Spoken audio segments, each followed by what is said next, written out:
pal. Good and tight. Hey, you got ears like a rabbit, pal. Well, see if you can tell me what this is. Now listen.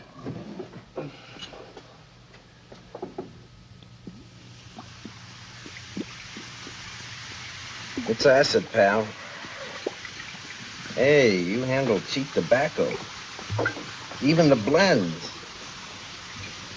Now, pal, you think of this as a rich experience. Tonight you learned a lesson. Next time a salesman comes and asks you to try his products, you be nice to him.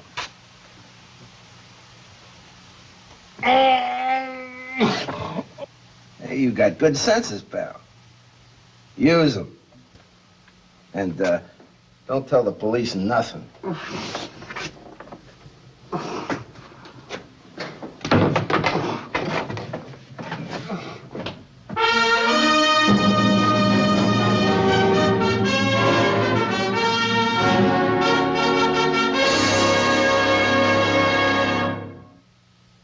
In New York in the 1920s, the underworld was dominated by such men as Rothstein, Schultz, Gordon.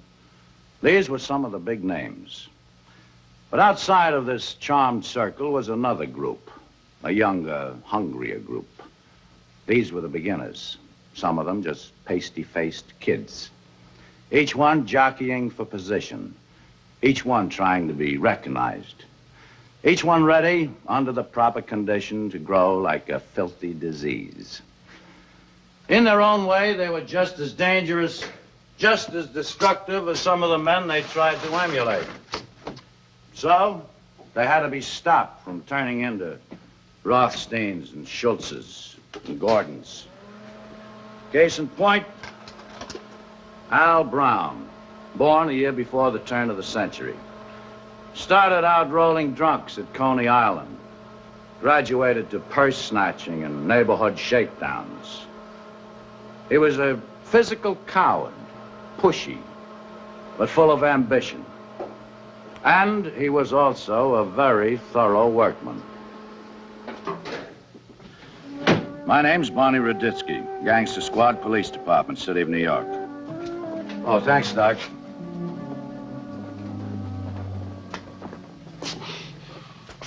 Mess, huh?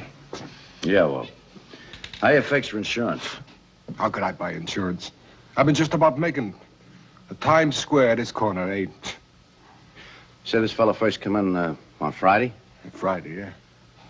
He hands me this box of cigars. Says they regularly wholesale at $8, but he'll place 10 of them with me for 70. I smell them. Feel the box. I know they ain't worth 2. So I told him to beat it. Did he make any trouble for you at the time? Any threats? Nothing. But I knew he'd come back. Well, are you pretty sure now this is the same fellow that showed tonight? Not pretty sure. Dead sure. Well, how? You know, why? Oh, this is a fat kid with a fat wheeze. Like a pig at the trough. Big paws in the stuff. Big nose. Sniffling for more garbage. He'll come in again. When he does, I'll know him. Brother, I'll know him. Is there anything else you remember about him? He reminded me of the sins of my youth. Smelled like a pool hall. Bad cigar smoke in his clothes. Cool. There's the Royal over there on 14th Street. And Frankie Yale's place, 2 blocks down. What about a car? Did he have a car? I didn't hear none. Coming or going? He must have been walking, huh? The fat guy doesn't like to walk. I'll try Yale's. We'll try Yale's. The brain and the ear. Between us, if we don't knock him off, we ought to give up.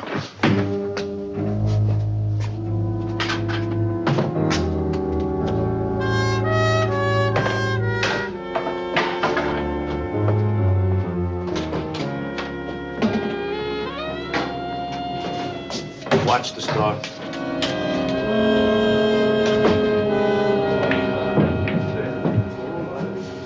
That's me, boys. Pay off.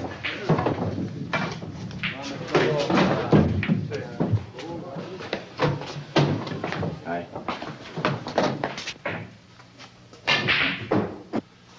What's your name? Vincent Rossi. No. No. How about you? Plumber. Jake. Where and when were you born? Brooklyn, October 1891. No. How about you? Huh? Your name? Brown. Say something else. What? Anything. Come on, come on. You know the Pledge of Allegiance to the flag? Yeah. Say it. Pledge allegiance to the flag of the United States. Hey, what kind of nut is this guy? What do you bring crazy people in here for? What's the matter with him? Now, come on. Take it easy. Where were you about 9 o'clock tonight? Was having supper. Chinese restaurant over town. Alone? No, with these two gentlemen. Well? Yeah, sure, that's right. That's right. He was with us, Mr. Ruditsky. We want to swear to that in the court of law, I suppose. Sure. Oh, yeah, sure. We had chop suey and egg foo young. All right, Brown, come on, let's go. Waste of time, Barney. What do you mean waste of time? I'll take him in, book him. He'll be out in 5 minutes. Oh, now look, whoa. What's the use? Where would I stand against two witnesses to a phony alibi? Oh, now, won't you telling me you won't sign a I'm complaint? telling you I'll handle it on my own. I'm telling you the same thing, fat boy. You come within 50 feet of me again and I'll open you like a can of sardines. Think I couldn't find you? You I could smell.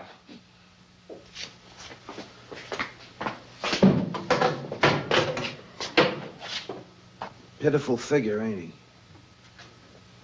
Brown, don't celebrate. You haven't won anything, you lost. You had 2 strikes on you when Mother Nature handed you that face. It's a face that's hard to forget. We'll meet again.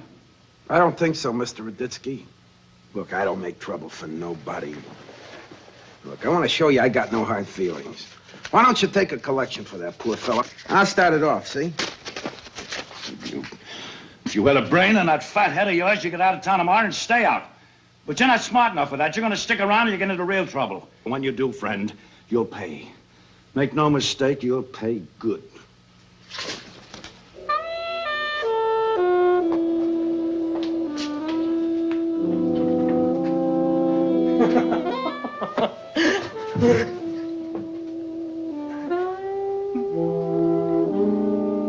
Pick it up.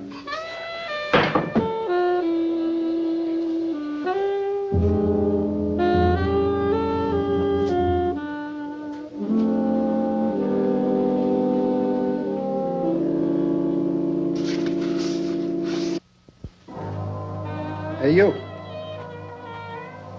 Come here.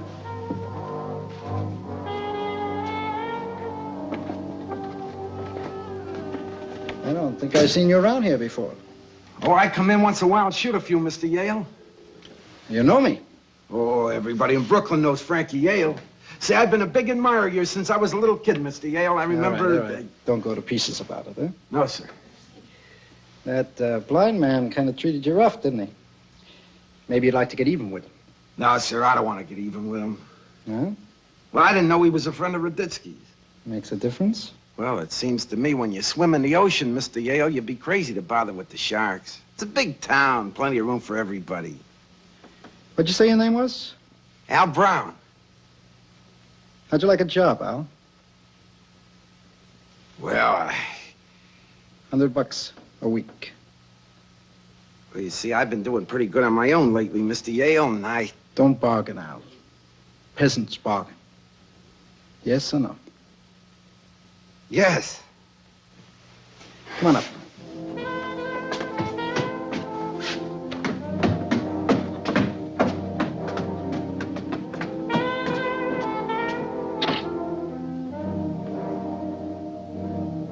How do you like that? I've been trying to get in with Yale for 2 years. That fat slob comes along, they beat him up, and look, Yale's falling all over. He's on his way now. You know it, buddy. Brown was a man in a hurry. A man who knew how to take advantage of an opportunity when one presented itself.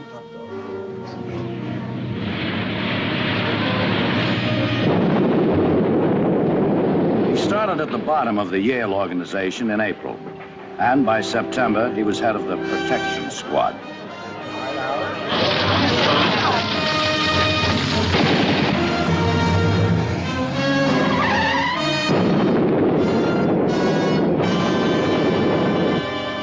Mr. Ruditsky, what do you got? Some kind of personal grudge against me? Everything happens in this town. You always pick me up. And you just can't figure it out, can you? No, sir, I sure can't. You poor, persecuted little fella. Well, it ain't that I don't want to cooperate. Well, let's take it once more, Al. Now, who ordered the Torelli bombing? Oh, I wish I knew. Torelli was a good friend of mine. Al, don't kid around. I'm in no mood for kidding, you understand? Yes, sir. All right, who ordered the Torelli bombing? His lawyer's downstairs. Can I go now, Mr. Ruditsky? Yes, you can go now, Mr. Brown. Pot-bellied little punk. Now, don't worry. We'll get him, Max, sooner or later. Someday I'll make a mistake. Barney, you don't think you're going a little bit overboard on this kid, do you? Overboard? Well, yeah, you know, so he causes us a little trouble. We've been spending an awful lot of time on him. The work's piling up, Barney. I mean, well, this is one of Frankie Yale's two-bit bombs. It isn't Rothstein. Max, you ever drive up in the mountains, you know, up in the Adirondacks? Yeah? A lot of forest fires up there. You ever drive through after a big burn, wonder how they get started? One spark, Max, one lousy little spark in the underbrush, and it grows and grows and grows. This boy's no two-bit punk, no, not anymore, Max, and he's got to be stopped now while it's still possible. Huh? Barney, you should have been a salesman. Okay, so we keep after him. It won't take long, Max. I promise you that. It won't take long. It wasn't long. At 5:30 on a Friday evening, 2 weeks and 2 days later, the main Bronx plant of the Easy Way Cleaners and Dyers was bombed.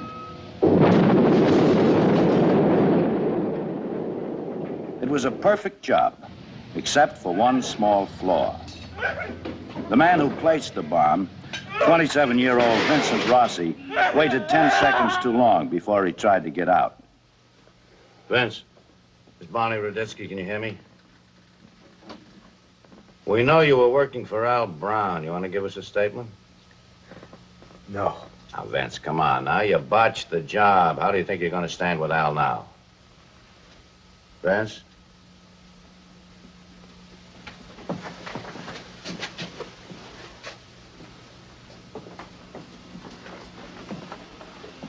Well, what's next? Max, anything about this bombing strike you as peculiar? Well, it's the first time that Yale's tried to move in on the cleaners and dyers. First time he ever operated outside of Brooklyn, too. So he's expanding. No. No, that isn't Frankie's way. I mean, you think Al talked him into it? I think maybe Al didn't say anything to him about it at all. Maybe that's something we ought to look into. Yeah, let's go.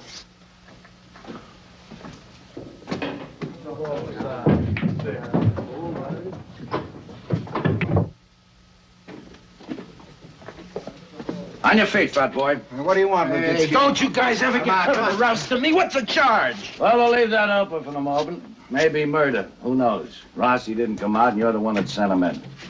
Come on. Get on.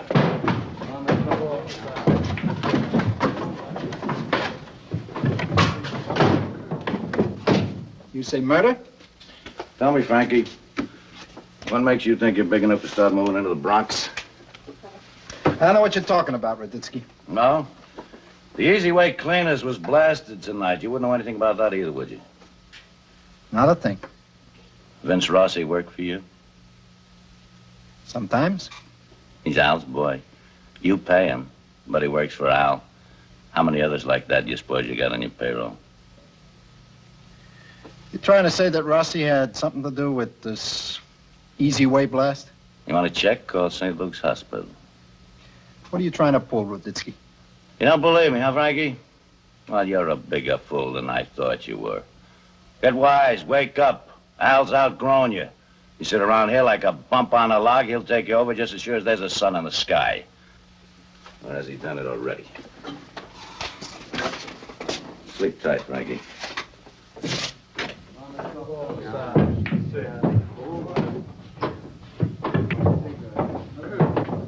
Operator, I want you to connect me with St. Luke's Hospital.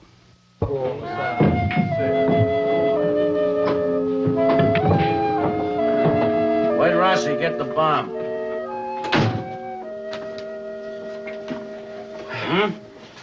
Give me a drink of water. Why'd you pick that particular cleaners, Al? Ruditsky, I told you. I know what you told me. Now tell me the truth. Where's that lawyer? Or maybe Frankie never called him. After all, why should he? Would you lift a finger to help somebody who just double-crossed you? I didn't double-cross nobody. Oh, come on, Al. Now get off it. Frankie's operation wasn't big enough for you. You had to have more. Ruditsky, you're leaning on me. Well, you don't know what leaning is yet. Before I get through with you, you wish you never were born. What do you want from me? I told you once, fat boy, long time ago, first time I ever laid eyes on you. Get out of this town and stay out, but you weren't smart enough to listen to me.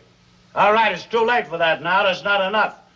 What I want now is to see you in the chair, and that's where you're going to be if Rossi don't make it. Fields. Yeah. Okay. Chet, any word from the hospital about Rossi? I see. Okay, thanks. Pretty bad. They don't think he's going to make it. No. Incidentally, your lawyer's downstairs. Go on, pay that dude.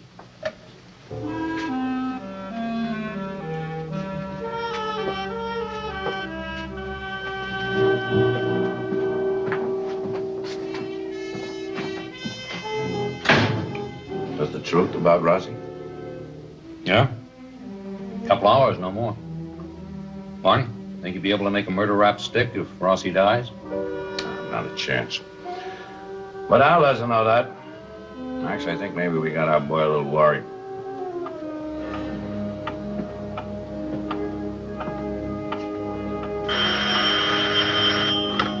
Yeah. Sergeant who? Look, lady, this is the 7th Squad detectives. Try downtown. Okay. Sarge, would you please check on who's calling before you put him through? We're trying to keep this line open for St. Luke's. Yeah, okay.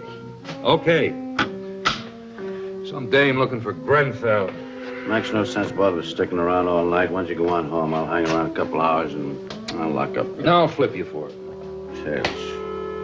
You go ahead. I'll call you if anything happens. All right, good night. See you in the morning. Yeah, good night.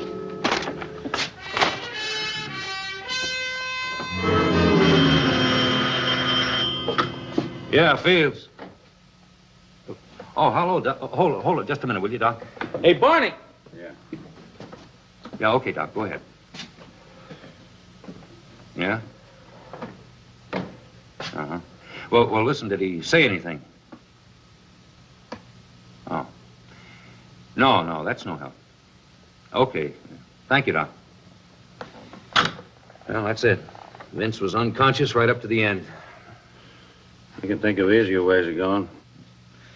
Police stenographer didn't get anything but a little mumbling about his mother. No help to us. I didn't expect anything.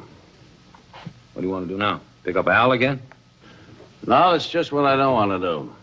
We'll look for him, but we better not find him. Let him get out of town ahead of us, huh? I think we gotta spread the word around town about Vince, you know? And, what's that, little character's name's always hanging around with Al? Angelo. Yeah, Angelo. You get the word to Angelo. I'll, check Al's apartment, a couple of speaks. What if you don't take the bait? He's a coward, Max. He'll take it. Hey, what is that?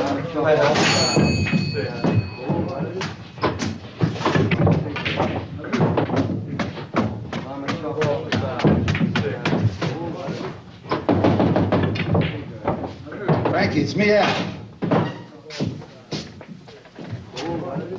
The mouthpiece said you wanted to see me. Look, Frankie. I want to tell you exactly. Used to be Mr. Yale. When did that stop, huh? Hey, you wanted to be Mr. Yale? Yeah. Listen, I don't know what that crazy flatfoot told you, but I don't think he's so crazy. he's a madman. He's... Oh, what's the matter with me? He's nothing. Listen, Frankie. Mr. Yale. I was gonna tell you all about that job in the Bronx. You were gonna tell me, but you didn't Well, tell I me, was huh? gonna. Would I? How could I? Look, I seen we got the produce workers all sold up. There was no troubles there. I figured we ought to expand. You figured. Well, why not? What's so terrible? I seen we have maybe 50, 60 cleaners, dyers sitting around unorganized. I thought we should go in and take over. See, I wanted to show you that I could stir up a little business of my own. Now, what's so terrible about that?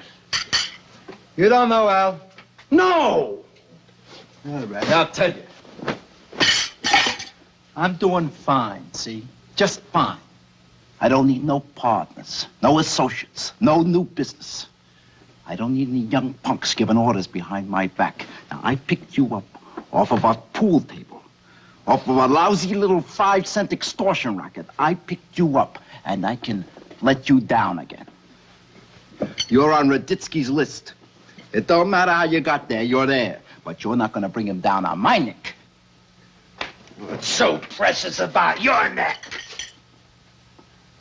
Everybody's getting on my back. What's this, some kind of game or something? Well, I'm getting sick of it. I got friends all over the country. The Midwest, Torio, the West. I don't need you. You need me, Frankie. You need me.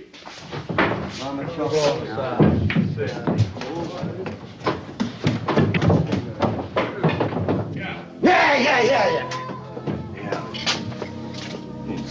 He's dead. When? Around 20 minutes ago. Hey, Al, Ruditsky's looking for you.